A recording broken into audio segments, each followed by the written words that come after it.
Naligaw ako sa lugar ng mga aswang. May narinig akong umaawit kaya hinahanap ko ito. Pero wala akong nakitang bahay at walang katao-tao. Pinagpatuloy ko pa rin ang aking paglalakad para mahanap ko ito.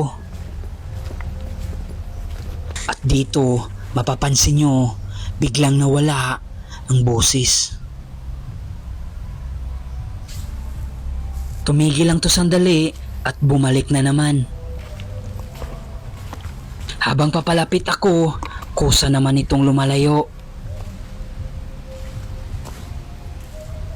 At dito napatigil ako dahil hindi ko alam kung nasa kanan o kaliwa o kaya'y nasa likod ko lang. Kaya dumiretso na ako sa unahan, baka sakaling nandun yung boses. Hindi ko na malaya na maligno na pala tayo. Hinila tayo ng dahan-dahan papasok sa lugar nila. Dito hindi na natin rinig yung boses, kaya ang ibig sabihin nito, nagmasid lang sila sa atin at napansin tayo. Nagulat ako dito dahil hindi ko akalain na ito ang bumungad sa atin. Nasa baybayin na pala tayo at wala akong nakitang mga tao. Lumapit ako dito, baka dito nanggaling yung boses. Pero ni isang tao o bahay, wala akong nakita sa paligid. Ang lakas ng hangin na sumalubong sa atin na hindi karaniwan sa mga baybayin. Sinyalis na ito na hindi ako welcome sa kanilang lugar. Ang creepy ng lugar, sobrang tahimik.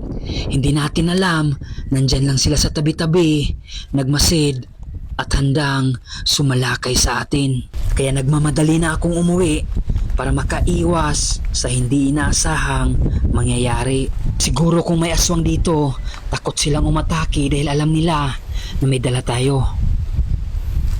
At banda rito, bumalik na naman yung boses.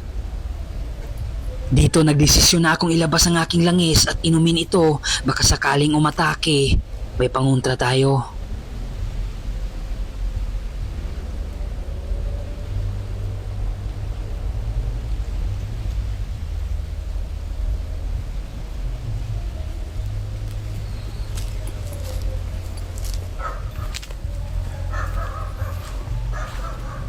May narinig akong aso na tumatahol, hindi kaya ito na yung aswang na nagkukunwari para takutin tayo at paalisin sa kanilang lugar.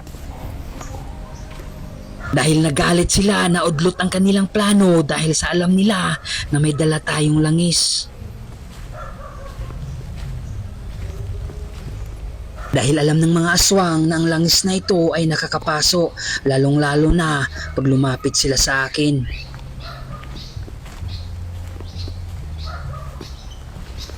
Ramdam ko sila sa paligid, nandyan lang sila sa tabi-tabi, yung iba nakasunod sa atin. Bumalik na naman yung kanta at nakapagtataka, wala man lang akong nakita ni isang bahay. At may mga boses din ng tao sa paligid na para bang may pinaplano na hindi maganda. Sa pagkakataong ito, hinanda ko na ang aking sarili. Dahil alam ko nakaredy na silang umatake at hindi natin alam kung gaano sila karami.